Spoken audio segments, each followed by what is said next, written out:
ஹல்லேலூயா. புதிய அதிகாரத்துக்குள்ளே செல்லுகிறோம். சற்று ஆழமான சற்று உபதேசங்களிலே சிந்திக்கக்கூடிய ஒரு அதிகாரம். 1 முதல் 5 வசனங்களை நான் வாசிக்கிறேன். வெளிப்படுத்தின விசேஷம் 14ஆம் அதிகாரம் 1 முதல் 5 வசனங்கள். பின்பு நான் பார்த்தபோது, இதோ சீயோன் மலையின் மேல் ஆட்டுக்குட்டியானவரையும் அவரோட கூட பிதாவின் நாமம் தங்கள் நெற்றிகளிலே எழுதப்பட்டிருந்த 144,000 பேரையும் நிற்க கண்டேன்.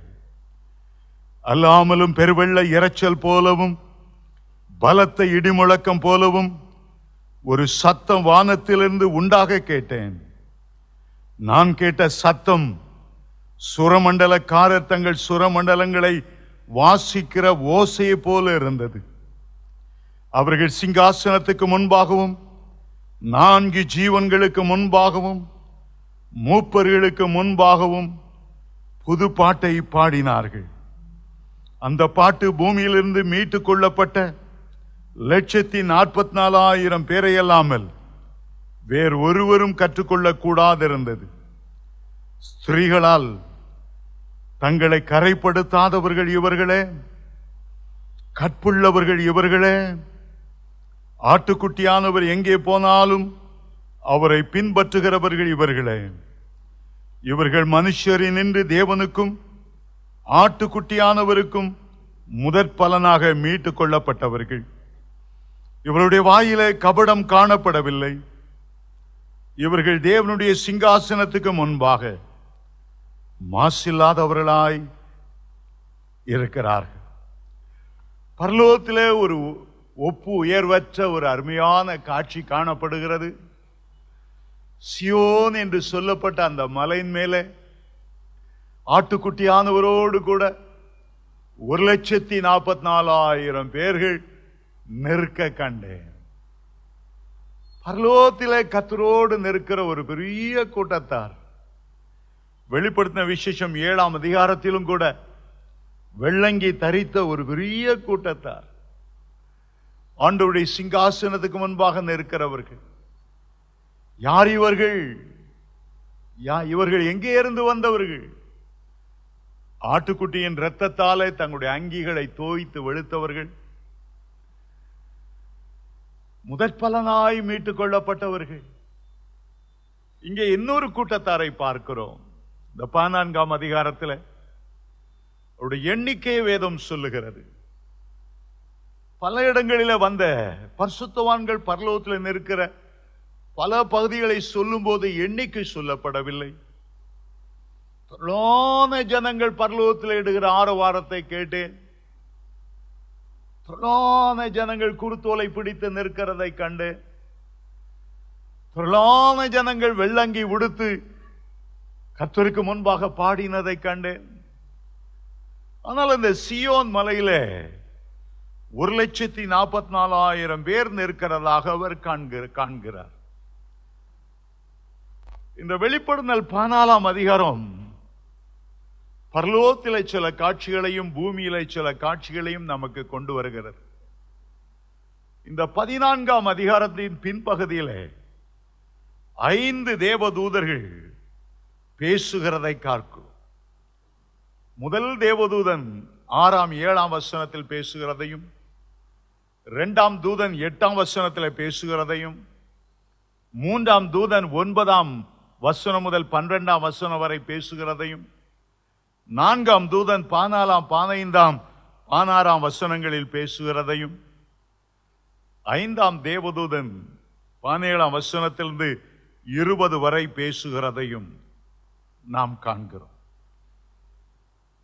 இதை 5 பகுதிகளாக நாம் பிரிக்கலாம். முதல் பகுதிதான் வெளிப்படுத்தல் 14ஆம் அதிகாரம் 1ஆம் வசனத்திலிருந்து 5ஆம் வசனம் வரையிலும். இங்கே விதமாய் ஆரம்பிக்கிறார்.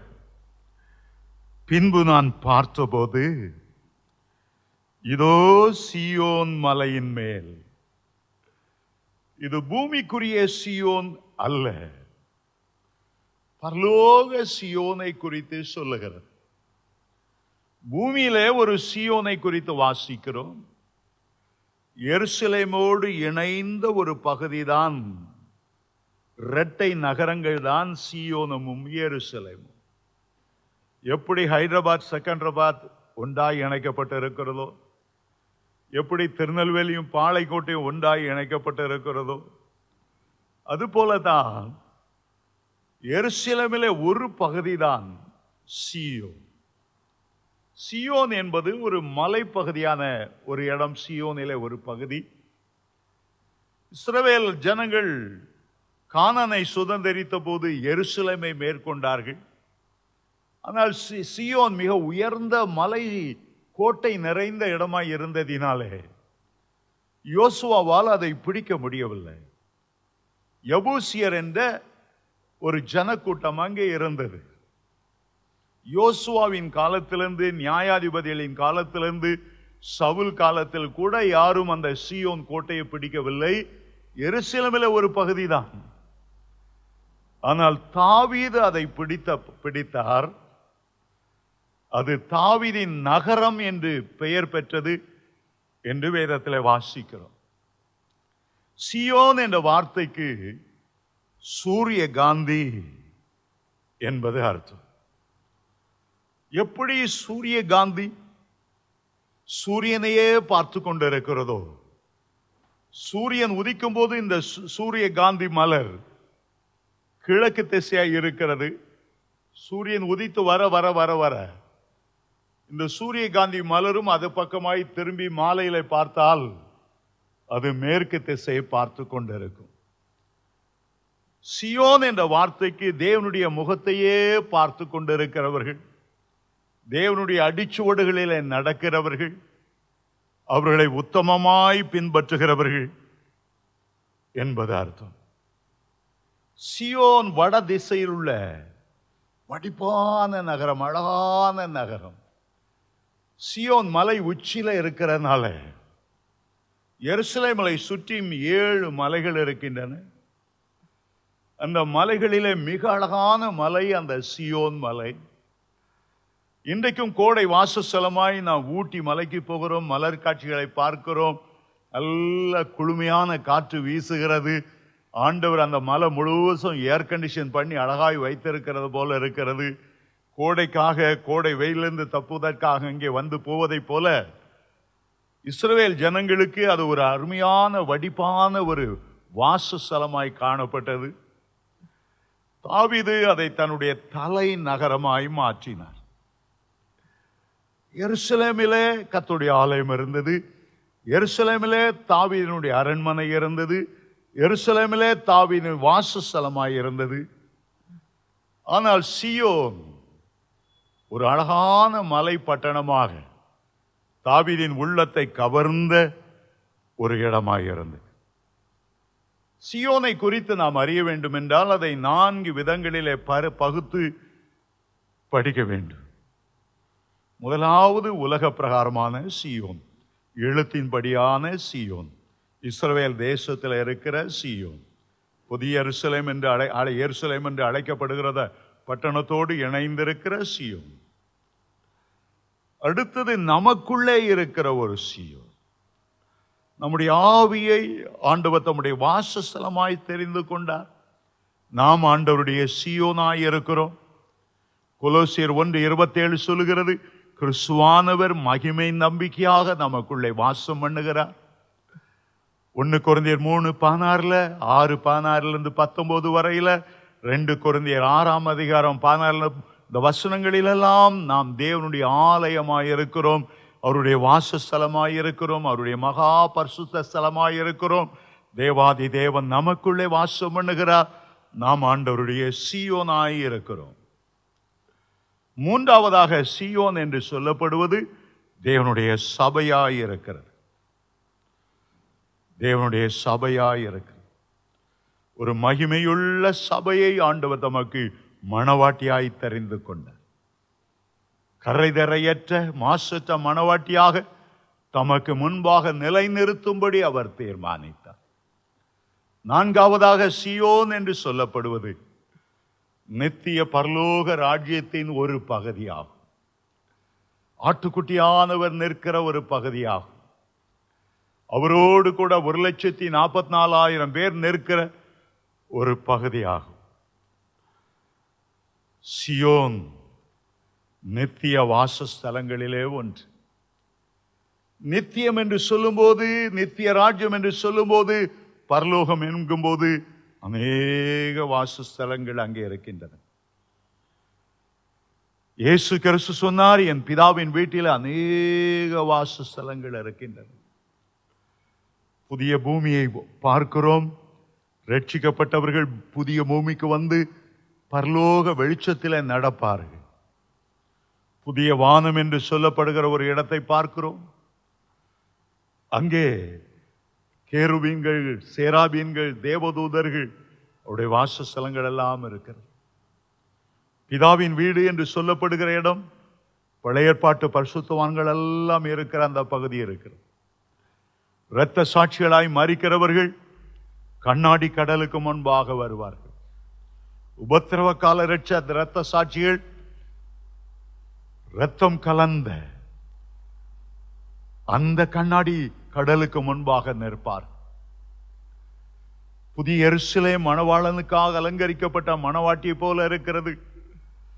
சபையில் உள்ள உத்தம விசுவாசிகளுக்காக ஆயத்தமாக்கப்பட்ட இடம். அதுபோல ஜனங்கள் மத்தியிலிருந்து முதற் பலன்களிலே முதற் பலனாக தெரிந்தெடுக்கிறவர்கள் சியோன் பர்வதத்திலே ஆட்டுக்குட்டியானவரோடு வந்து நிற்பார்கள் என்று வேதம் சொல்லுகிறது. வேதத்தில் இந்த ஒரு இடத்தில் தான் வெளிப்படுத்தின அந்த ஒரு இடத்தில் மட்டும்தான் சியோன் என்ற வார்த்தை வருகிறது. வேற வெளிப்படுத்தின விசேஷம் முழுவதிலும் சியோன் என்ற ஒரு வார்த்தையை நாம் காண்பதில்லை. இந்த இடத்துல மட்டும் சியோன் என்ற வார்த்தை வருகிறது.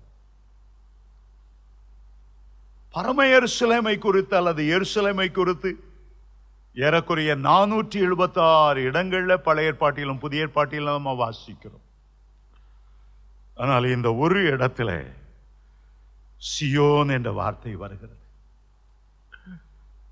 ஒரு காலத்தில் லூசிபர் அபிஷேகம் பண்ணப்பட்ட அந்த கேருப் வட பர்வதத்தில் உள்ள அந்த ஆராதனை கூடத்தில் அவன் வீற்றிருந்தான், ஒரு விடிவெளியாக இருந்தான் என்பதை எசேக்கியேல் 28 அதிகாரம் 14 வசனத்திலும் ஏசாயா 14 அதிகாரம் 13, 14 நாம வாசிக்கிறோம்.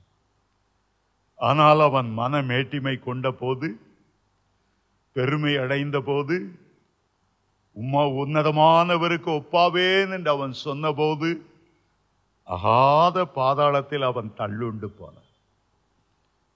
அந்த சியோன் என்ற ஆராதித்து மகிழக்கூடி அந்த இடத்தை ஆண்டவர் தேவகுமாரனாய் இயேசுவுக்கு கொடுத்தார். விடிவெள்ளி என்கிற பட்டத்தையும் அவர் கொடுத்தார். வெளிப்படுத்தல் 22 அதிகாரம் 16 வசனத்தில் இயேசு சொன்னார், நான் தாவீதின் வேரும் பிரகாசமான விடிவெள்ளி நட்சத்திரமாய் இருக்கிறேன். அதே விடிவெள்ளி நட்சத்திரமாய் இயேசு காணப்படுகிற இடத்துல ஜெயங்கொள்ளுகிறவன் எவனோ அவனுக்கு விடிவெள்ளி நட்சத்திரத்தை கொடுப்பேன் என்று வெளிப்படுத்தல் 2 அதிகாரம் கடைசி வசனத்திலே நான் வாசிக்கிறோம்.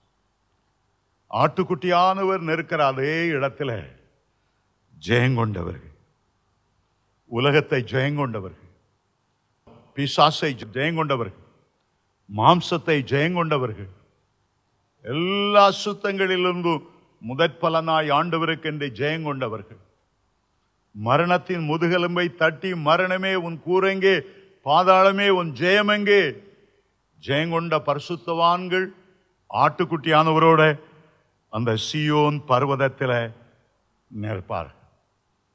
இங்கே ஒரு எண்ணிக்கை கொடுக்கப்பட்டு இருக்கிறது. இந்த எண்ணிக்கைக்கு ஆவிக்குரிய ஆழமான அர்த்தங்கள் இருக்கிறதா? உலக பிரகாரமான ஒரு எண்ணிக்கை தானா? அநேகருடைய கேள்வி. 1,44,000 என்று சொல்லப்பட்டு இருக்கிறது. இது 2 எண்களால் பெருக்கப்பட்ட ஒரு எண். 12 இன்று 12,000 1,44,000. 12ஐயும் 12ஐயும் பெருக்கினா 144. 12ஐயும் 12,000ஐயும் பெருக்கினா 1,44,000 வருகிறது. 2 இடத்துல வேதத்தில் 1,44,000 என்று வருகிறது. வெளிப்படுத்தல் 7ஆம் அதிகாரத்திலும் வருகிறது, வெளிப்படுத்தல் 14ஆம் அதிகாரத்திலும் வருகிறது. வெளிப்படுத்தல் 7ஆம் அதிகாரத்தில் இஸ்ரவேலுடைய 12 கோத்திரங்கள், ஒவ்வொரு கோத்திரங்களிலும் 12,000 வீதம் 1,44,000 பேர் முத்திரையிடப்பட்டார்கள். இவர்கள் உபத்திரவ காலத்தில் உலகத்தின் அதிபதியான அந்தி கிறிஸ்துவால உபத்திரப்படக்கூடாது என்பதற்காக ஆபிரகாமை நினைத்து ஆபிரகாமின் சந்ததியை, இஸ்ரவேலரை ஆண்டவர் முத்திரையிட்டதை வெளிப்படுத்தல் 7ஆம் அதிகாரத்திலே வாசிக்கிறோம். ஆனால் இந்த இடத்துல 14ஆம் அதிகாரத்தில் வருகிற 1,44,000 பேர் உலக பிரகாரமான இஸ்ரவேலர் அல்ல, ஆபிரகாமின் சந்ததியாகிய இஸ்ரவேலர் அல்ல, விருத்த சேனத்தின் மூலமாய் உடன்படிக்கை செய்தவர்கள் அல்ல. இவர்கள் இயேசுவின் 12 அப்போஸ்தலர்களால் சுவிசேஷம் அறிவிக்கப்பட்டு ஜனங்கள் ரட்சிப்புக்குள்ளே வந்து, அபிஷேகத்துக்குள்ளே வந்து ஆட்டுக்குட்டியானவரோடு நடந்தவர்கள் தான் புதிய ஏற்பாட்டில் உள்ள தேவனுடைய பிள்ளைகள் தான், கிறிஸ்துவுடைய இரத்தத்தால் மீட்கப்பட்டவர்கள் தான். இந்த வெளிப்படுத்தல் 14ஆம் அதிகாரத்தில் வருகிற 1,44,000 பேர். நிறைய பேர் தவறாய் என்ன எண்ணிக்கொள்ளுகிறார்கள், வெளிப்படுத்தல் 7ஆம் அதிகாரத்தில் உள்ள அதே இஸ்ரவேலர் தான் இங்கே முத்திரையிடப்பட்டு ஆட்டுக்குட்டியானவரோடு இருக்கிறார்கள் என்று நினைக்கிறார்கள். இஸ்ரவேலர் ஆட்டுக்குட்டியானவரை ஏற்றுக்கொள்ளவில்லை, புறக்கணித்தார்கள், சிலுவையில் அறைந்தார்கள். ராயனை அல்லாமல் வேறு எங்களுக்கு ராஜா இல்லை என்று அவருடைய இரத்த பழிக்கு உடன் பங்காளிகளானார். அவர்கள் ஒருபோது மேசியாவை ஏற்றுக்கொண்டதில்லை. இன்றைக்கு வரைக்கும் அவருடைய கண்கள் குருடாகவே இருக்கிறது. ஆனால் இங்கே இருக்கிற 1,44,000 பேர் புதிய ஏற்பாட்டு பரிசுத்தவான்கள், ஆட்டுக்குட்டியானவரை அறிந்தவர்கள். நம்முடைய ஆண்டவருக்கு ஒரு பெயர் இங்கே கொடுக்கப்பட்டு இருக்கிறது, ஆட்டுக்குட்டியானவரோடு. வேதத்தில் ஆண்டவருக்கு 272 பெயர்கள் கொடுக்கப்பட்டு இருக்கிறது. ஒரு வைரத்துக்கு பல முகப்புகள் இருக்கிறது போல, பிரகாசமான வெளிச்சத்தில் ஒரு வைரத்தை சற்று திருப்ப திருப்ப திருப்ப ஒவ்வொரு அழகழகான கலர் வீசுவதை போல அவருடைய 272 பெயர்களும் அவருடைய குணாதிசயங்களை காண்பிக்கின்றன, அவருடைய சுபாவங்களை காண்பிக்கின்றன, அவர் நமக்கு என்ன செய்வார் என்பதை விளக்குகின்றன. அப்படிப்பட்ட ஒரு பெயர்தான் ஆட்டுக்குட்டியானவர். வெளிப்படுத்தின விசேஷத்தில் மட்டும் 28 முறை ஆட்டுக்குட்டியானவர் என்ற பெயர் வருகிறது. பழைய ஏற்பாட்டில பல இடங்களில் அவர் ஆட்டுக்குட்டிக்கு ஒப்பானார். ஆபேல் செலுத்தின ஆட்டுக்குட்டியாகிய பலிக்கு ஒப்பாய் இருந்தார். ஈசாக்கு கேட்டாரே, நெருப்பு இருக்கிறது, விறகு இருக்கிறது, ஆட்டுக்குட்டி எங்கப்பா? ஈசாக்குக்கு பதிலாக அந்த கட்டையில கடத்தப்பட்ட ஒரு ஆட்டு கடா, முட்புதரிலே தன்னுடைய கொம்புகளை சிக்க வைத்துக் கொண்டிருந்த ஆட்டுக்கடா. பழைய ஏற்பாட்டில ஏராளமான பலிகள், ஆட்டு குட்டிகள் பலியாக செலுத்தப்பட்டன. பாவ நிவாரண பலியாக, குற்ற நிவாரண பலியாக, உற்சாக பலியாக. அதெல்லாம் இயேசுவுக்கு அடையாளம். இயேசு இந்த பூமிக்கு வந்தபோது யோவான் சாணம் சுட்டி காண்பித்து சொன்னார். யோவான் 1:29, இதோ உலகத்தின் பாவங்களை சுமந்து தீர்க்கிற தேவ ஆட்டுக்குட்டி. ஏசாயா 53ஆம் அதிகாரம் முழுவதும் அந்த ஆட்டுக்குட்டியை பார்க்கும். தன்னை மயிர் குத்தரிக்கிறவனுக்கு முன்பாக வாய் திறவாத ஆட்டை போல இருந்தார். அவருடைய ஆத்துமா நமக்காக குற்ற நிவாரண பலியாக ஒப்பு கொடுத்தது. அடிக்கப்பட்ட ஆட்டுக்குட்டியானார். இடுக்கண்ணிலும் இருந்து நியாய தீர்ப்பிலிருந்து எடுக்கப்பட்ட ஒரு ஆட்டுக்குட்டி. அருமையான தேவனுடைய பிள்ளைகளே, சியோன் மலையில அந்த ஆட்டுக்குட்டியானவருடைய தியாகத்தினாலே, அந்த ஆட்டுக்குட்டியானவருடைய பலியினாலே, குற்ற நிவாரண பலியினாலே கழுவப்பட்ட தேவனுடைய பிள்ளைகள், நமக்காக அவர் கிரயமாக தன்னுடைய மாம்சத்தையும் இரத்தத்தையும் சிந்தினபடினால, பேதுரு எழுதுகிறாரே, குற்றமற்ற மாசற்ற ஆட்டுக்குட்டியின் இரத்தத்தாலே மீட்கப்பட்டீர்கள் என்று அறிந்திருக்கிறீர்களே. நமக்காக அடிக்கப்பட்ட ஆட்டுக்குட்டி ஆனார். அவர் மூலமாய் ரட்சிப்பு. 7ஆம் அதிகாரம் வெளிப்படுத்தலே வருகிற 1,44,000 பேர் ஆபிரகாமின் சந்ததி என்ற ஒரே அடிப்படையில், விருத்த சேனம் பெற்றவர்கள் என்ற ஒரே அடிப்படையில், யாக்கோபின் 12 குமாரருடைய சந்ததி என்ற ஒரே அடிப்படையில் அவர்கள் முத்திரையிடப்பட்டார்கள். இஸ்ரவேலை தவிர புறஜாதியார் அந்த 1,44,000 முத்திரையிடப்படவில்லை. ஆனால் இந்த ஆட்டுக்குட்டியானவரோடு நெருக்கிற 1,44,000 பேர் கிரேக்கனும் என்றும் இல்லை, யூதனும் என்றும் இல்லை, இஸ்ரவேலன் என்றும் இல்லை, புறஜாதியினம் என்றும் இல்லை. யார் யார் ஆட்டுக்குட்டியானவரை விசுவாசித்தார்களோ, யார் யார் சிலுவையில் அண்டை வந்து நின்று அந்த கல்வாரி இரத்தத்தை தியானித்து எனக்காக அல்லவா அவரை ஏற்றுக்கொண்டார்களோ, அவர்கள்தான் சியோன் மலையில 1,44,000 பேர் ஆய் நிற்பார். வேதத்தில் நீங்கள் வாசிக்கும் போது சியோன் குமாரத்தி என்று பல இடங்களை வாசிக்கலாம். உன்னத பாட்டில் சியோன் குமார்த்திகளே, எனக்கு பிரியமானவளுக்கு மனதாக மட்டும் அவளை எழுப்பாதிருக்க வேண்டிக் கொள்ள. எருசலேம் குமார்த்திகளே, சியோன் குமார்த்திகளே, உன்னத பாட்டில வாசிக்கலாம். எரேமியாவின் புலம்பல்ல வாசிக்கலாம், ஏசாயாவில் வாசிக்கலாம். எருசலேம் குமார்த்திகள் என்றும் சியோன் குமார்த்திகள் என்றும் அழைக்கப்படுகிறார். சியோன் என்பது ஆவியோடு உண்மையோடு ஆண்டவரை ஆராதிக்கிற ஒரு கூட்டத்தார். துதிக்கும் கர்த்தரை ஆராதிக்கிறதற்கும் அவரை பாடி மகிழ்கிறதற்கும் தங்களை அர்ப்பணித்த ஒரு கூட்டத்தார். சங்கீதம் 48:2 வடபுறத்தில் உள்ள சியோன் பர்வதம் வனப்பு மிகுந்த ஒரு இடமாய், அழகுள்ள இடமாய், ஆராதனைக்குரிய பாத்திரமான ஒரு இடமாய் விளங்குகிறது. தேவனுடைய பிள்ளைகளே, சியோனும் பரம எருசலேமும் யாருக்கு சொந்தம்? புதிய ஏற்பாட்டில் உள்ள விசுவாசிகளுக்கும் ஊழியக்காரர்களுக்கும் சொந்தமான. இன்றைக்கு சில உபதேசங்களுக்குள்ளே நான் செல்ல விரும்புகிறேன். இந்த 1,44,000 பேர் யார் என்பதை உலகத்திலே பல கூட்டத்தார் நாங்கள் தான் அதை என்று சொல்லுகிறார்கள். முதலாவது நாங்கள் தான் என்று சொன்னது செவன்த் டே அட்வென்டிஸ்ட். 7ஆம் நாள் ஓய்வு நாளை கை கொள்ளாம அந்த 1,44,000 பேர் ஆகவே முடியாது. இரண்டாவது மார்மோன்ஸ் என்று சொல்லப்படுகிற லேட்டர் சயின்ஸ், அமெரிக்காவில் அது தோற்றுவிக்கப்பட்டது.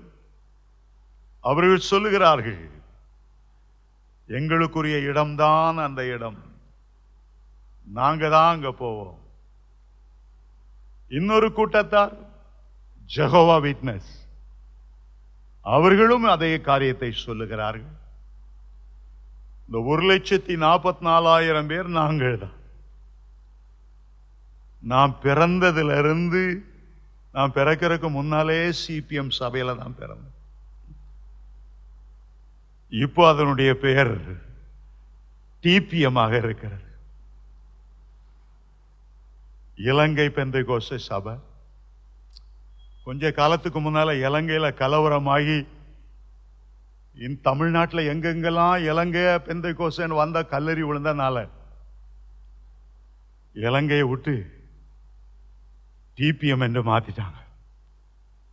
வெளிநாட்டில் இருக்கிறவங்க அதே சபையை சேர்ந்தவங்க யூனிவர்சல் பெண்டிகாஸ்டல் என்று பேர் மாத்திட்டாங்க. சியோன் பெந்தைகோஸ்தே சபைன்னு பேர் மாற்ற முடியல. ஏன்னா ஏற்கனவே அந்த பேரை வேற ஒருத்தர் தூக்கிட்டு போயிட்டார். வேலூர்ல பாஸ்டர் நல்ல யாரோ அவருடைய சர்ச் பேர் சியோன் பெந்தைகோஸ்தே சபை. நான் பிறந்ததுல இருந்து அந்த சபையில பிறக்கிறதுக்கு முன்னால இருந்து அந்த சபையில இருக்கிறனால எங்க அம்மா இருக்காங்க 91 வயசு. அந்த காலத்திலே அவங்க எல்லாம் சிபிஎம். அதனால அவங்களுடைய பிரசங்கம் நான் நிறைய கேட்டிருக்கேன். சியோன் எங்களுக்கு தான், வேற ஒருத்தருக்கும் கிடையாது. கல்யாணம் கட்டாம இருக்கிற ஊழியக்காரன் நாங்க தான் சியோனுக்கு போவோம்.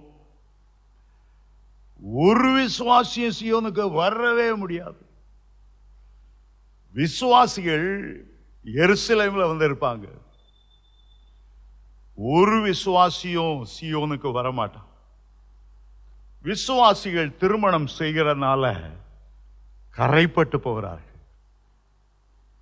ஆனால் நாங்கள் தான் திருமணம் செய்யாதவர்கள், நாங்கள் தான் கற்புள்ளவர்கள், நாங்கள் தான் அன்னகர்கள், நாங்கள் தான் பிரதிஷ்டை பண்ணப்பட்டவர்கள், நாங்கள் தான் எங்களுடைய ஜீவனையும் அர்ப்பணித்தவர்கள். எங்களுக்கு தான் சியோன். அவங்க பாடுற பாட்டுல எல்லாம் சியோன்கிற வார்த்தை வராம ஒரு பாட்டையும் அவங்க இயற்றவே மாட்டாங்க. பாடுவாங்க, சியோனே உன் வாசல்களை. சிபிஎம் பாட்டு அந்த பாட்டு. சியோன் மலையில் தேவ மகிமை எங்கும் வீசுதே. சிபிஎம் பாட்டு. சியோனை பணிந்துமே ஸ்ரீ இயேசுநாதனாய் சீக்கிரம் வருவார். சிபிஎம் பாட்டு. எல்லாரும் சியோனே உன்னில் நான் சேர்ந்திடவே. எனக்கு விசுவாசியா இருக்கும் போதே உள்ளத்துல கேள்வி, நமக்கு தான் சியோன் கிடையாதுன்னு சொல்றாங்களே, ஏன் இந்த சியோனை பத்தி நம்மகிட்ட பாடும்படி கட்டாயப்படுத்துறாங்க? இதை பெந்தைகோஸ்தே பாஸ்டர்ஸ் மட்டும் பாடிட்டு இருக்கலாமே. அவங்களுக்கு தானே சியோன். நமக்கு தான் சியோன் கிடையாதுன்னு சொன்ன பிறகு நம்ம போய் ஒரு பைத்தியக்காரலாக்கி சியோனை பத்தி பாடு, சியோனை பத்தி பாடுன்னா இதை விட ஒரு கொடுமை இருக்க முடியுமான்னு நான் நினைக்கிறது உண்டு. எங்க அம்மா என்ன மன்னிக்கணும்.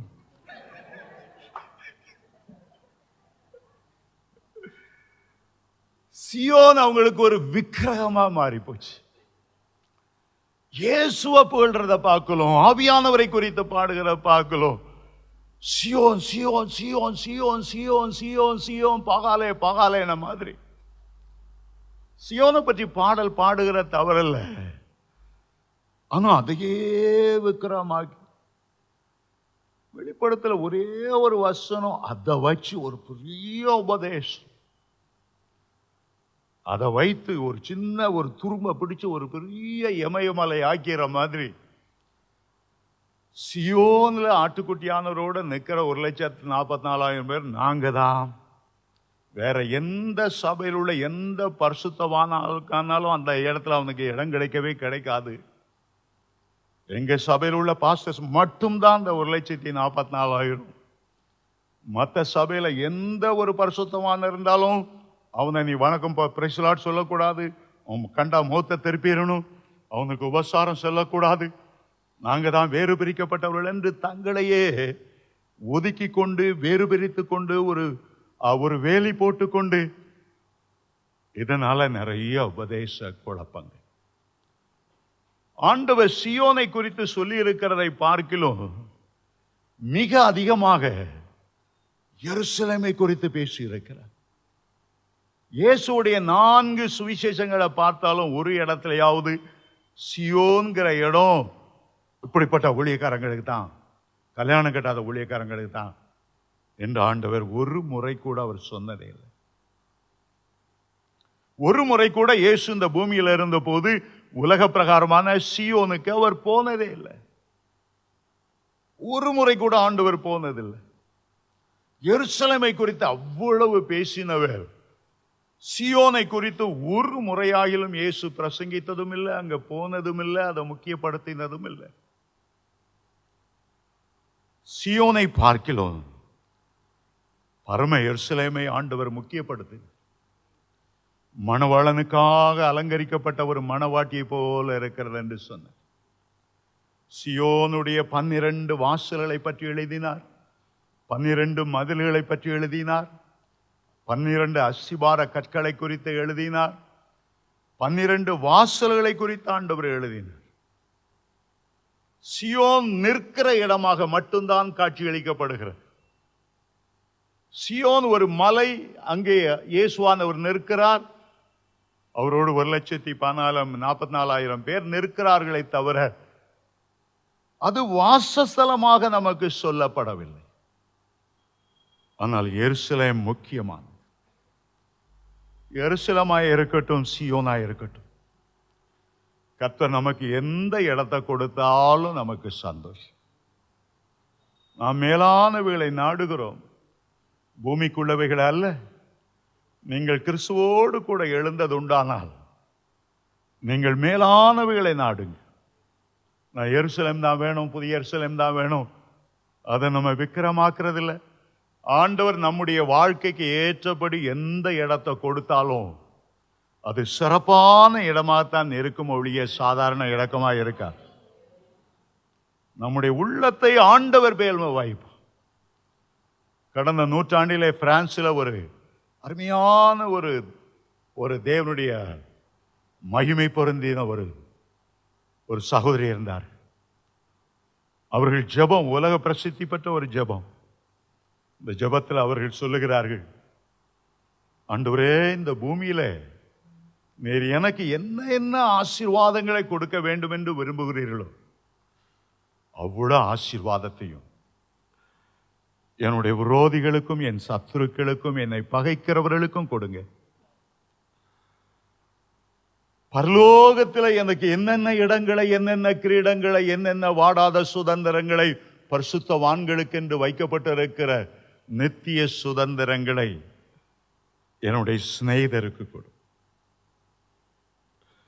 ஆனால் எனக்கு உண்மையே தாரும், உம்முடைய சுபாவத்தை தாரும், உம்முடைய சாயலை தாரும், உம்முடைய குணாதிசயத்தை தாரும். என்னை விட்டு விலகாமல் உம்முடைய பிரசன்னத்தை எனக்கு தாரும், உம்முடைய சமூகத்தை எனக்கு தாரும். எனக்கு சியோனு வேண்டாம், எருசலேமு வேண்டாம். முந்தின காலத்தில் தேவதாசன் என்ற வருகையின் தூதனுடைய ஆசிரியர் விதமாய் பாடுவார், உம்மை போல் மாற்றும் இயேசுவே, உம்மை போல் மாற்றும் உள்ளத்தில் ஆவியை ஈந்துமே என்னை உம்மை போல் மாற்றும். பழைய ஒரு பாட்டு உண்டு, என்னை காண்போர் என்னிலே உம்மை காண உம் சாயலால் என்னை திருப்தியாக்கும். என்னை காண்போர் என்னிலே என்னை அல்ல, என்னிலே உம்மை காணும்படி உம்முடைய சாயலால் என்னை திருப்தியாக்கும். சில உபதேசம், நீ சியோனுக்கு போகணும்னா உன் சொத்தெல்லாம் வித்துரு, அவ்வளத்தையும் சர்ச்சு கொண்டு வா, பெய்த்தோமு கொண்டு வா, பாதபடியில வை. உனக்கு சொத்துன்னு ஒண்ணு இருக்கக்கூடாது, எல்லாத்தையும் வித்துரு, எல்லாத்தையும் வித்துரு, எல்லாத்தையும் வித்துரு. அதை கொண்டு வந்து சியோன் மேல பேராசப்பட்டு அநேகம் பேர் அழைப்பு இல்லாட்டாலும் எல்லாத்தையும் வித்து கொண்டு வைத்துட்டு பாதி வழியில போக முடியாது, வாழ முடியாது, வெந்து கொண்டு இருக்கிற நிறைய பேர் எனக்கு தெரியும். சௌரி சாராள் நவராஜ் அவருடைய ஆலயத்தில் நிறைய பேர் வந்தாங்க, வித்தாங்க. கடைசியில் அந்த சகோதரி அவ்வளவு பணத்தை எடுத்து நிலங்களை எல்லாம் தன்னுடைய மூத்த சகோதரி பேர்ல எழுதிட்டாங்க. சர்ச்சு பேரை அம்மா எழுதல. நாங்க கொடுத்த பணத்தை எங்களை திருப்பி கொடுங்க, நாங்க எல்லாத்தையும் வித்து உங்க பாதத்தில் கொண்டு வைத்தோம், நீங்க ஊழியத்துக்கு நீங்க சபை வாங்கினா சர்ச்சு பேருக்கு வாங்குவீன்னு நினைச்சோம், உங்க மூத்த சகோதரி பேருக்கு வாங்கிட்டீங்களே. உங்க சொன்னாங்க, நீங்க எப்போ ஊழியத்துக்கு வந்தீங்க, இத்தனை வருஷம் நீங்க சாப்பிட்டு இருக்கீங்க, ஒவ்வொரு வேளைக்கு சாப்பாடு இவ்வளவு, 15 வருஷத்துக்கு எல்லாம் சரியா போச்சு, அடிமுடியும் சரியா போச்சு. அவ்வளவு பேரும் விலகிட்டாங்க அந்த சபை விட்டு. சபை உடைந்து போனது. சியோன ஆசைப்பட்டு ஆசைப்பட்டு ஆசைப்பட்டு சிலர் அன்னகராக்கி, ஆண்டவர் உங்களை திருமணம் செய்யாம அந்த அழைப்பு கொடுத்தா தாராளமா அதில் நிலைத்து நிலைங்க. அதுக்கு வேண்டிய ஆண்டவர் கிருபையை தருவார்.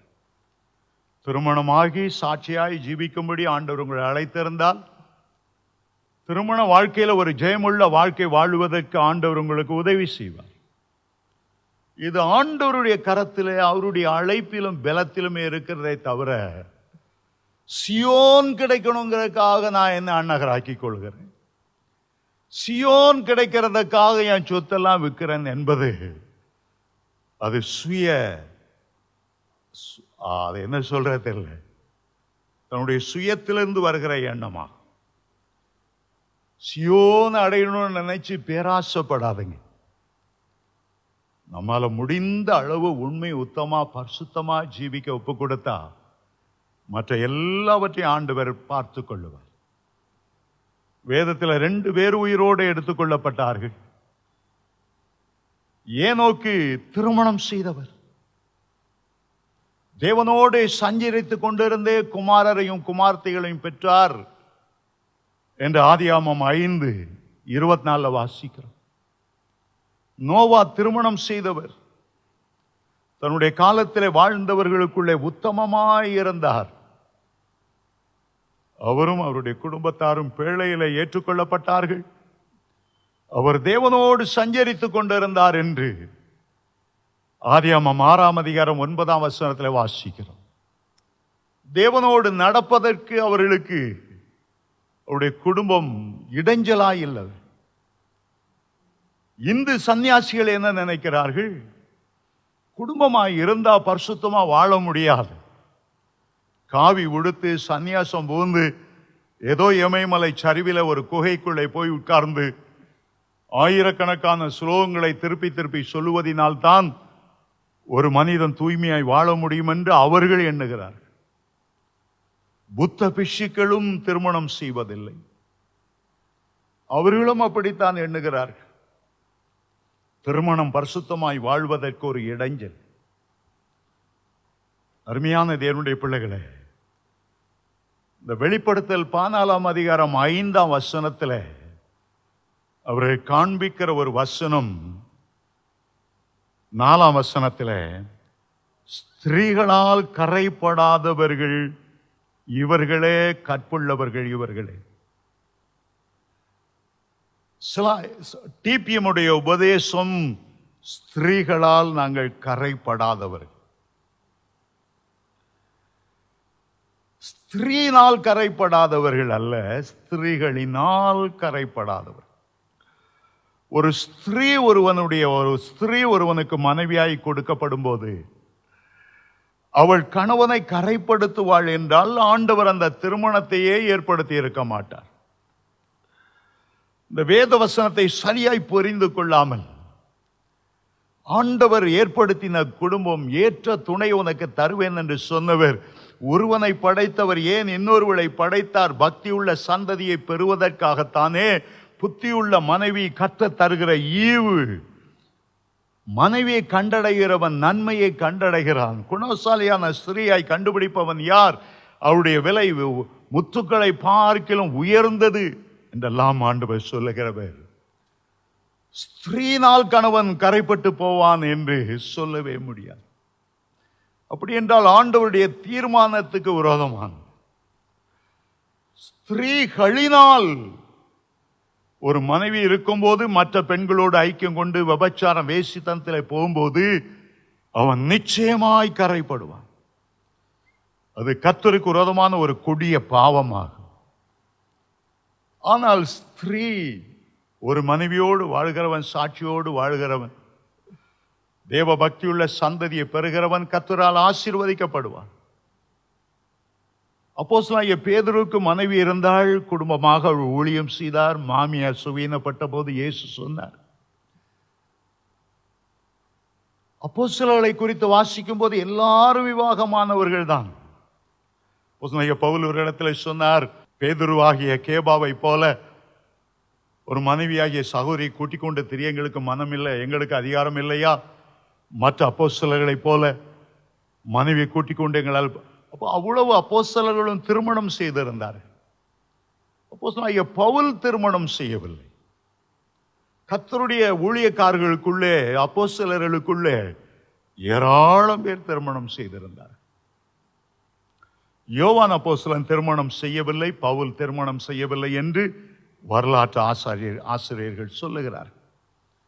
குடும்ப வாழ்க்கை ஒருபோதும் ஒரு மனிதனை கரைப்படுத்துவதில்லை. சற்று நான் ஆழமாக உங்களுக்கு பேச விரும்புகிறேன். நீங்க புரிந்து கொண்டா புரிந்து கொள்ள, இல்லைன்னா விட்டுருங்க. ஒரு ஏவாளை ஆண்டவர் சிருஷ்டிக்கும் போது, ஒரு ஏற்ற துணையாக சிருஷ்டிக்கும் போது, பெண்மைக்குரிய சகல குணாதிசயங்களோடு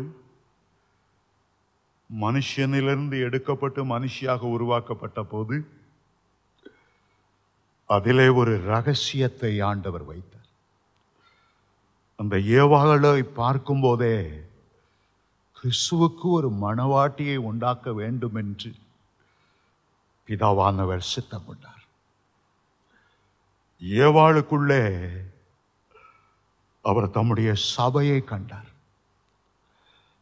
ஏவாளுக்குள்ளே கரை திரையற்ற ஒரு மணவாட்டியை கண்டார். ஆதாமிடத்துல ஏவாளை அழைத்து கொண்டு வரும்போதே கிறிஸ்துவுக்கு ஒரு மணவாட்டி அழைத்து கொண்டு வருவது போல பிதாவானவர் உணர்ந்தார். ஆதாமுடைய விழாவிலிருந்து ஏவாளை உருவாக்கும் போது தம்முடைய குமாரனாகிய இயேசுனுடைய விழா பிளக்கப்படும். அதிலிருந்து வழிகிற இரத்தமும் தண்ணீரின் மேலிருந்து ஒரு மணவாட்டியை உருவாக்க வேண்டும் என்று சித்தம் கொண்டார். ஆகவே அப்போஸ்தலனாகிய பவுல் 18 ரகசியங்கள் எழுதினாலும் கிறிஸ்துவனுடைய மணவாட்டியை குறித்து, சபையை குறித்து எழுதும்போது இந்த ரகசியம் பெரியது என்று சொன்னார். பிதாவுக்கு ஒரு மணவாட்டி உருவாகவில்லை, ஆவியானவருக்கு ஒரு மணவாட்டி உருவாகவில்லை. ஆனால் இயேசுவுக்கு ஒரு மணவாட்டி உருவானது.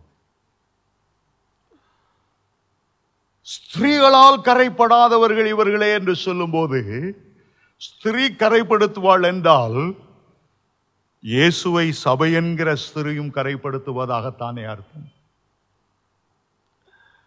வெளிப்படுத்தல் 19ஆம் அதிகாரம் 7ஆம் வசனத்திலிருந்து வாசிக்கும் போது,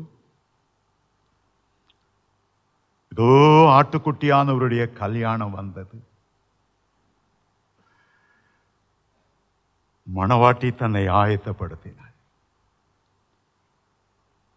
இதோ நாம் சந்தோஷப்பட்டு களி கூர்ந்து மகள கடவோம். ஆட்டுக்குட்டியானவருடைய கல்யாணம் வந்தது. பிதாவாகிய தேவனுக்கு கல்யாணம் இல்லை, ஆவியானவராகிய தேவனுக்கும் கல்யாணம் இல்லை. பிதாவாகிய தேவனுக்கும் மனைவி இல்லை, ஆவியானவராகிய தேவனுக்கும் மனைவி இல்லை. ஆனால் ஆட்டுக்குட்டியானவருடைய மனைவியை உனக்கு காண்பிப்பேன் வா என்று சொல்லி மகிமையடைந்த எருசலேமை யோவானுக்கு காண்பித்து மணவாளனுக்காக அலங்கரிக்கப்பட்ட மணவாட்டியை போல இருந்து. உங்களுக்கு புரியும்டா ஏற்றுக்கொள்ளுங்க, புரியலன்னா விட்டுருங்க. ஏன் இதை சொல்லுகிறேன் என்றால், சியோனில் இருக்கிற ஊழியக்காரர்கள் அன்னர்களாய் பிரதிஷ்டை பண்ணப்பட்டவர்களாய் கரைப்படாமல் இருக்கிறவர்கள். ஆனா எருசலேமில் இருக்கிற விசுவாசிகள் கரைப்பட்ட விசுவாசிகள் என்று அவங்க உபதேசம் சொல்லு, நான் சொல்லல. நீங்க எல்லாம் கரைப்பட்டவர்கள் என்று அவர்கள் சொல்லுகிறார்கள், நான் சொல்லல. என்னை விட்டுருங்க. ஆண்டவர் தம்முடைய எல்லா வாசஸ்தலங்களிலும் எருசலேமை தெரிந்து கொண்டார் என்று 1 ராஜா 11:13 சொல்லுகிறது. எருசலேமிலே தேவனுடைய ஆலயத்தை கட்டுவதற்கு அந்த ஒரு நாள் களத்தை அவர் தெரிந்து கொண்டார். எந்த இடத்திலே ஈசாக்கை பலி செலுத்துவதற்கு மோரியா மலையிலே அந்த பலி செலுத்த கொண்டு போனாரோ அதே இடத்தில் தான் சாலமோன் தேவாலயத்தை கட்டினான். அது எருசலேமில் இருக்கிறது, அது சீயோனில் இல்லை. எருசலேமை குறித்து சொல்லும் போது 122 சங்கீதம் 3 அது இசைவனைப்பாக கட்டப்பட்ட ஒரு ஸ்தலமாக இருக்கிறது. 137 சங்கீதம் எருசலேம் மனமகிழ்ச்சி உள்ள இடமாய் இருக்கிறது. எருசலேமுக்கு நேராகத்தான் தங்களுடைய பலகணிகளை திறந்து வைத்து பரிசுத்தவான்கள் தினமும் 3 வேளை 5 வேளை 7 வேளை ஜெபம் பண்ணினார்கள். தானியேல் அந்த பலகணி திறந்திருக்க ஜெபம் பண்ணினார் என்று தானியேல் 6 அதிகாரம் 2 10 வரையிலும் வாசிக்கும் போது நாம் தெரிந்து கொள்ளுகிறோம். அருமையான தேவனுடைய பிள்ளைகளே, எருசலேமுக்காக ஆண்டவர் பாரம் கொண்டார். லூக்கா 19:41 எருசலேமே எருசலேமே, நகரத்தை பார்த்த போது அதற்காக கண்ணீர் விட்டு அழுது, எருசலேமே கோழி தன்னுடைய குஞ்சுகளை சட்டைகளின் கீழாய் சேர்த்துக் கொள்வது போல உன்னை சேர்த்துக் கொள்ள மனதாயிருந்தேனே. அருமையான தேவனுடைய பிள்ளைகளே, எருசலேமுக்காக தான் பாரம் கொண்டார். அடிக்கடி சிஷ்யர்களோடு எருசலேம் தேவாலயத்துக்கு போனார். அவர் ஒலிவ மலைக்கு சிஷ்யர்களோடு போனார். காட்டி கொடுக்கப்படுகிற ராத்திரியிலும் கூட ஸ்தோத்திர பாட்டை பாடிக்கொண்டு எருசலேமுக்கு போனார் என்று சொல்லப்பட்டிருக்கிறதை தவிர சீயோனுக்கு சென்றார் என்று சொல்லப்படவே இல்லை. ஆண்டவர் திரும்பி வரும்போது கூட சீயோன் மலையின் மேல நிற்பார் என்று சொல்லப்படவில்லை. சகரியா 14 அதிகாரம் 4 சொல்லுகிறது, அந்நாளிலே ஒலிவ மலைக்கு கிழக்கே இருக்கிற எருசலேமுக்கு கிழக்கே இருக்கிற ஒலிவ மலையில அவருடைய பாதங்கள் நிற்கும், சீயோன் மலையில நிற்கும் என்று சொல்லப்படவில்லை. புதிய வானம், புதிய பூமி, புதிய எருசலேம் என்று சொல்லப்படுகிற விதத்தில் புதிய சீயோன் என்று ஆண்டவர் வெளிப்படுத்தல் 21 அதிகாரத்தில் சொல்லவில்லை. ஆண்டவர் ரொம்ப முக்கியப்படுத்தினது எருசலேமை தவிர சீயோன் இல்லை. ஆனா இந்த முதல் வசனத்தை பிடித்து இந்த 4ஆம் வசனத்துல இடருண்டு இடுதலுக்கு கல்லா இருந்த அந்த பெரிய உபதேசமாக கொண்டு வந்து அதுல நாங்க தான் இருப்போம், நீங்க இருக்க மாட்டோம்னு சொல்லி இயேசுவா பாடுறதை பார்க்கலும் சீயோனையே பாடி பாடி பாடி பரிதாபப்பட்ட விசுவாசிகளையும் பாட வச்சு, நான் அந்த சபையை தாக்கணும்னு நான் சொல்லவில்லை, உண்மையிலே சொல்லுகிறேன். சிபிஎம்ல ரொம்ப அருமையான என்னுடைய ஊழியக்காரர்களை சந்தித்திருக்கிறேன், அருமையான பரிசுத்தவான்களை நான் சந்தித்திருக்கிறேன், அருமையான ஜெப வீரர்களை நான் சந்தித்து இருக்கிறேன். தனிப்பட்ட முறையில் அவர்களை நான் குற்றம் கண்டுபிடிப்பதில் அவர் எவ்வளவு குற்றமா இருந்தாலும் சரி. சில சிபிஎம் ஊழியக்காரங்க அதுலேருந்து தள்ளப்பட்டு எங்களுடைய ஆஃபீஸில் வேலைக்கு சேர்ந்த சிபிஎம் சிஸ்டர்ஸ் எங்களுடைய ஆஃபீஸில் வேலைக்கு சேர்ந்தாங்க. அவங்க சொன்ன காரியங்களெல்லாம் நான் சொல்ல பிரியப்படலை. ஆனால் உபதேசம் என்று வரும்போது தவறான உபதேசத்தை நாம் சுட்டி காண்பிக்க வேண்டியது அவசியம். ஒரு தனிப்பட்ட மனிதனை குற்றம் சாட்ட நான் வரவில்லை, எல்லாரும் பாவம் செய்தவர். ஆனால் இதை வைத்துக்கொண்டு எந்த சர்ச்சில் வேலை செய்யறா, உங்க பாஸ்டர் பேர் யாரு? John Henry. அவர் கல்யாணம் ஆனவர் இல்லையா? கல்யாணம் ஆனவர் ஒரு பையன் இருக்கிறார். அவர் உங்களை சீயோனுக்கு அழைச்சிட்டு போக மாட்டார். அவரை நம்பி அந்த சர்ச்சுக்கு போய் பிரயோஜனம் இல்லை. எங்க சர்ச்சில் சேரு, நாங்க தான் சீயோனுக்கு போறவங்க, நாங்க தான் 1,44,000 பேரு. எங்க உபதேசத்தின்படி நின்னாதான் அந்த சீயோன் மலைக்கு நீங்க போக முடியும். ஜான் ஹென்றி நம்பி ஏமாந்துராதுங்க. அப்படி யாராவது சொன்னாங்கன்னா நீங்க தைரியமா பதில் சொல்றதுக்காக தான் இவ்வளவு விளக்கத்தை நான் கொடுத்துட்டு வரேன். யாராவது சிபிஎம் விசுவாசிகள் இருந்தா தயவு செய்து கல்லெறியாதுங்க, மன்னிச்சு கொள்ளுங்க. சியோனுக்கு யார் வருவார்கள்? சங்கீதம் 35 கடைசி வசனம் சொல்லுகிறது, கர்த்தரால் மீட்கப்பட்டவர்கள் திரும்பி ஆனந்த களிப்புடன் பாடி சியோனுக்கு வருவார். யார் வருவா? கர்த்தரால் மீட்கப்பட்டவர். அன்னகர்கள் என்று அல்ல, பிரதிஷ்டை செய்யப்பட்டவர்கள் என்று அல்ல, ஸ்திரீனால் கரைப்படாதவர்கள் என்று அல்ல, தங்கள் ஜீவனை வெறுத்தவர்கள் என்று தங்களை தாங்களே புகழ்ந்து கொண்டிருக்கிறவர்கள் அல்ல, மீட்கப்பட்டவர்கள் திரும்பி ஆனந்த களிப்போடு பாடி சியோனுக்கு வருவார். அருமையான தேவனுடைய பிள்ளைகளே, இயேசுடைய இரத்தத்தால நாம் மீட்கப்பட்டு இருக்கிறோம். அவருடைய வசனத்தால மீட்கப்பட்டு இருக்கிறோம். பரிசுத்த ஆவியாலும் அபிஷேகத்தாலும் நம்ம மீட்கப்பட்டு இருக்கிறோம். பாதாளத்தின் வல்லமைக்கு மீட்கப்பட்டு இருக்கிறோம். அக்கினியும் கந்தமும் எரிகிற கடலுக்கு மீட்கப்பட்டு இருக்கிறோம். சாபங்களுக்கு மீட்கப்பட்டு இருக்கிறோம். வியாதிகளுக்கு மீட்கப்பட்டு இருக்கிறோம். நமக்கு ஒரு பெரிய மீட்பர் உண்டு. பரலோகத்திலிருந்து பூமியில இறங்கி வந்து மரண பரியந்தம் தன்னை தாழ்த்தி கல்வாரி சிலுவிலே ஜீவனை கொடுத்து இரத்த கிரயத்தை செலுத்தி நம்மை மீட்டு இருக்கிறார். அவர் மீட்பர். யோபு பக்தன் முழங்கி சொன்னார், என் மீட்பர் உயிரோடு இருக்கிறார், கடைசி நாளில் பூமியின் மேல் நிற்பார் என்று நான் அறிந்திருக்கிறேன். ஆமென், ஹல்லேலூயா. அருமையான தேவனுடைய பிள்ளைகளே, கர்த்தரால் மீட்கப்பட்டிருக்கிறேன் உங்களுக்கு ஒரு நம்பிக்கை இருந்தா நீங்க சியோனுக்கு நிச்சயமா வருவீங்க. அதுக்காக நீங்க கட்டின மனைவியை துறந்து சன்னியாசி போகணும்னு தேவையில்லை. அதுக்காக ஒரு கூட்டத்தில் போய் சேரணும்னு தேவையும் இல்லை. கர்த்தரால் மீட்கப்பட்டால் உங்களுக்கு ஒரு பெரிய நம்பிக்கை உண்டு. சரி, முதலாம் வசனம் மீண்டும் வாசிக்கிறேன். பின்பு நான் பார்த்தபோது இதோ சியோன் மலையின் மேல் ஆட்டுக்குட்டியையும் அவரோடு கூட அவருடைய பிதாவின் நாமம் தங்கள் நெற்றியில் தரிக்கப்பட்டது. இந்த 1,44,000 பேரை பார்க்கும் போது அவருடைய நெற்றியிலே ஒன்று தரிக்கப்பட்டிருக்கிறது. ஒன்று ஆட்டுக்குட்டியானவருடைய நாமம், அடுத்தது பிதாவின் நாமம். உங்களுடைய நெற்றியிலே கர்த்தருக்கு பரிசுத்தம் என்பது முத்திரை வெட்டாக எழுதப்பட்டிருக்கணும். உங்களுடைய நெற்றியிலே பிதாவின் நாமம் தரிக்கப்பட்டிருக்கணும். உங்களுடைய நெற்றியில அந்தி கிறிஸ்து தன்னுடைய நாமமாகிய 666 தரிக்கிறதற்கு ஒப்பு கொடுக்க கூடாது. உங்களுடைய நெற்றியிலே நாங்கள் சிவனுக்கு சொந்தமானவர் என்று சொல்லி அந்த சோப்பு போட்ட நெத்தி கண்ணுக்கு அடையாளமான நெத்தியில வரைஞ்சிடவும் கூடாது. இன்னைக்கு நிறைய கிறிஸ்தவங்க கூட ஒரு ஸ்டைலுக்கு அப்படி வச்சுட்டு வராங்க. சாத்தான் அதை பார்த்துக்கிட்டு அந்த நெத்தி வழியாவே உள்ள போந்துருவோம். என் ஆளு, என் ஆசாமி, என் முத்திரையெல்லாம் தரிச்சு இருக்கிறான். முத்திரன்னா இந்த ஆளுக்கு சொந்தமானவன் தானே அர்த்தம்.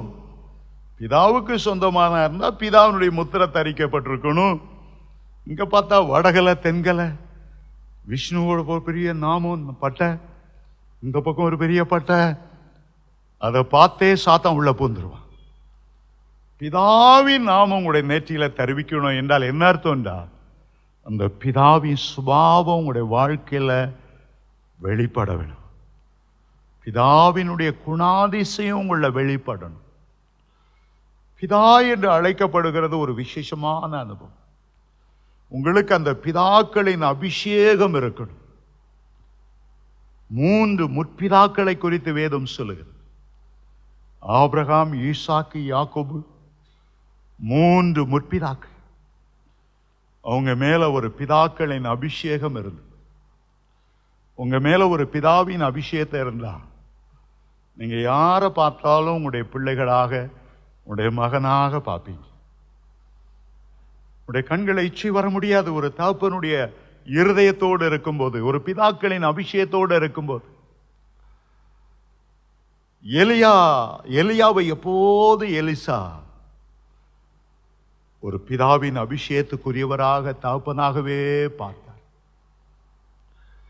எலியா எடுத்துக் கொள்ளப்படும் போது எலியாவை பார்த்து சொன்னார், என் தகப்பனே, இஸ்ரவேலுக்கு ரதமும் குதிரையும் வீரருமாய் இருந்தவரே. உண்மையான தகப்பன் வேற. உண்மையான தகப்பனுடைய 12 ஏர்களை பூட்டிக் கொண்டு உழுதவர் தான் எலிசா. அந்த உண்மையான தகப்பனை, உலக பிரகாரமான தகப்பனை அவர் தகப்பன் என்று சொல்லல. அந்த பிதாக்களின் அபிஷேகம் நிறைந்தவரை தான் தகப்பன் என்று சொன்னார். தாவீதுக்கு உலக பிரகாரமாய் ஈசா தகப்பனாய் இருந்தார். ஆனால் சாமுவேலை தான் தகப்பனே என்று அவரிடத்துல போய் ஆலோசனை கேட்டார். நம்முடைய தேசத்துல நிறைய பிரசங்கிமார் உண்டு, சுவிசேஷர் உண்டு, போதர் உண்டு. பவுல் சொன்னார், உங்களுக்குள்ள நிறைய உபாத்திமார் இருந்தாலும் உங்களுக்கு தகப்பன்மார் இல்லையே, ஆவிக்குரிய தகப்பன்மார் இல்லையே, உங்களுக்கு தகப்பன்மார் இல்லையே. ஒரு ஃபாதர்ஸ் ஹார்ட், ஒரு ஃபாதர்ஸ் அனாயிண்டிங். 103ஆம் சங்கீதத்தில் தகப்பன் தன் பிள்ளைக்கு இறங்குறது போல ஒரு தகப்பனுடைய அனாயிண்டிங். உண்மையாய் ஒவ்வொரு பாஸ்டர்ஸுக்கும், எந்த ஊழியக்காரனாலும் அந்த தகப்பனுடைய இருதயம் இருக்கும். அப்பதான் ஒருவர் தான் கஷ்டத்தை சொல்லும்போது தனக்கே அந்த கஷ்டம் ஏற்பட்டு விட்டதாய், தன்னுடைய சொந்த பிள்ளைகளுக்கு அப்படி கஷ்டம் ஏற்பட்டு விட்டதாய் அவர் பாரம் கொண்டு ஜெபிக்க முடியும். The Father's anointing. பவுல் சொல்லுகிறார், நான் உங்களை சுவிசேஷத்தினாலே பெற்றேன். தகப்பன் தன் பிள்ளைக்கு புத்தி சொல்லுகிறது போல நான் உங்களுக்கு புத்தி சொன்னேன். தீமோத்தை அழைக்கும் போது, விசுவாசத்தில் என் உத்தம குமாரனாகிய தீமோத்தேயுக்கு எழுதுவதாவது ஒரு ஃபாதர்ஸ் அனாயிண்டிங். அதுபோல சகோதரி மார்களுக்கு ஒரு தாயுடைய அனாயிண்டிங் இருக்கும். சாராள் விசுவாசிகளுக்கு எல்லாம் தாய் என்று அழைக்கப்பட்டார். தெபொராள் இஸ்ரவேலிலே நான் தாயாக எழும்பும் அளவும் கிராமங்கள் பாழாய் போயிற்று. The mother's anointing ஒரு விசேஷமானது. அப்பதான் தன்னுடைய கற்பத்தை ஸ்திரியானவள் பிள்ளைக்கு இறங்காம, பாலகனை மறக்க முடியாம இந்த பிள்ளைக்காக ஏங்குவாள், அவள் ஜெபிப்பாள். ஒரு தாய் தேற்றுவது போல மற்றவர்களை, விசுவாசிகளை தேற்ற வேண்டும். ஏசாயா 66:13 வாசிக்கிறோமே, அந்த தாயுடைய அனாயிண்டிங். பின்பு நான் பார்த்தபோது இதோ சீயோன் மலையிலும் ஆட்டுக்குட்டியானவரோடு கூட பிதாவின் நாமம் தங்கள் நெற்றிகளில் தரிப்பிக்கப்பட்டது. எல்லாரும் பார்க்கக்கூடிய ஒரு நெற்றி தான். எண்ணங்கள், சிந்தைகள் எல்லாம் வந்து சேருகிற இடம் அந்த நெற்றி தான். எல்லா நரம்பு மண்டலமும் சேருகிற இடம் அந்த நெற்றி தான். மனிதனுடைய ஞாபக சக்தி, மனுஷனுடைய அறிவு திறன் எல்லாம் விளங்குகிற இடம் நெற்றி தான். அந்த நெற்றியை நீங்கள் கர்த்தருக்கென்று ஒப்பு கொடுத்து, பிதாவினுடைய நாமம் உங்களுடைய நெற்றியிலே தரிக்கப்படும்படி செய்யும்போது அது ஒரு பெரிய ஆசீர்வாதம். 2ஆம் வசனத்துக்கு நேராய் செல்வோம். அல்லாமலும் பெருவெள்ளத்தின் இரைச்சலை போலவும் பலத்த இடி முழக்கங்களை போலவும் ஒரு சத்தம் வானத்திலிருந்து உண்டாக கேட்டேன். நான் கேட்ட சத்தம் சுரமண்டலக்காரர் தங்கள் சுரமண்டலங்களை வாசிக்கிற ஓசையை போல இருந்தது. பரலோகத்தில் ஒரு பெரிய சத்தம் கேட்கிறது. 3 காரியத்தை அதற்கு ஒப்பிட்டு சொல்லுகிறது.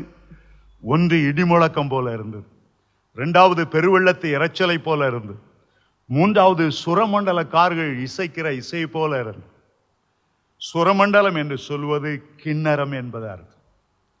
நம்முடைய கித்தார் இருக்கிறதே, நரம்பிலே செய்யப்பட்ட ஒரு அழகான வாத்திய கருவி. இந்த கிண்ணறத்தை அல்லது சுரமண்டலத்தை கண்டுபிடித்தவனுடைய பெயர் யாபேல். ஆதியாகமம் 4ஆம் அதிகாரம் 21ஆம் வசனத்தில் வாசிக்கிறோம். ஒரு பக்கம் அந்த 1,44,000 பேர் பாடுகிறார்கள். 2வது இசை கருவிகளை மீட்டுகிறார்கள். அது பெருவெள்ளத்து இரைச்சல் போல ஒரு மெஜஸ்டிக் வாய்ஸ், ஒரு ராஜரீக சத்தம். உன்னதமானவருக்கே உரித்தான ஒரு ஆராதனை, இடிமுழக்கம், பெருவெள்ளத்து. அதை நீங்கள் வெளிப்படுத்தல் 4ஆம் அதிகாரம் 5ஆம் வசனத்தில் வாசிக்கலாம். பாடுகிற பாடல் என்பது பூமியில நாம் வாழ்ந்த வாழ்க்கைதான் பாடும். இசைக்கருவி என்பது பூமியிலே நம்முடைய ஊழியம்தான் இசைக்கருவிகளாய் மாறும். பரலோகத்தில் நம்முடைய உதடை கொண்டு பாடப் போவதில்லை. பூமியிலே ஆண்டவரை எவ்விதமாய் நாம் அனுபவித்தோம், எவ்விதமாய் அவரை நேசித்தோம், அந்த நேசம்தான் பரலோகத்தில் ஒரு பெரிய இடி முழக்கம் போல, பெருவெள்ளத்து இறைச்சலை போல, சூரமண்டல காரங்களுடைய கீதங்களை போல எழும்பும். நாம் இந்த மாம்ச சரீரத்தில் எப்படி வாயை வைத்துக் கொண்டு நாக்கை வைத்துக் கொண்டு பாடுகிறோமோ, பரலோகத்தில் அப்படி நாம் பாடப்போவதில்லை. அங்கே இந்த சரீரம் இருப்பதில்லை. நமக்கு உயிர்த்தெழுந்த மறுமடைந்த மகிமையின் மேல் மகிமை ஒரு சரீரம் இருக்கு. பூமியிலே நாம் ஆத்தும நேசரோடு இணைந்திருந்த ஒரு வாழ்க்கை தான் பரலோகத்தில் ஒரு பாடலாய் இருக்கும். இந்த பூமியில நாம் செய்த தியாகங்களும் ஆத்தும ஆதாயங்கள் தான் இசை கருவிகளாய் கர்த்தருடைய ஆலயத்திலே. ஆகவேதான் இந்த பாடலை குறித்து சொல்லுகிறது. இந்த பாடலை ஒருவரும் கற்றுக்கொள்ளக்கூடாததாயிருந்து, இது மீட்கப்பட்டவர்களுடைய பாடல். உலகத்தில் எந்த மியூசிஷியனும் எந்த சினிமாக்காரனும் பரலோகத்தில் பாடுகிற பரிசுத்தவான்கள் நின்று அவனுடைய வாழ்க்கையே ஒரு ஆராதனையாய் மாறி அவருடைய ஊழியங்களே இசைக்கருவிகளாய் மாறுகிற அந்த பாடலை உலகத்தில் உள்ளவன் ஒருவனும் கற்றுக்கொள்ள முடியும்.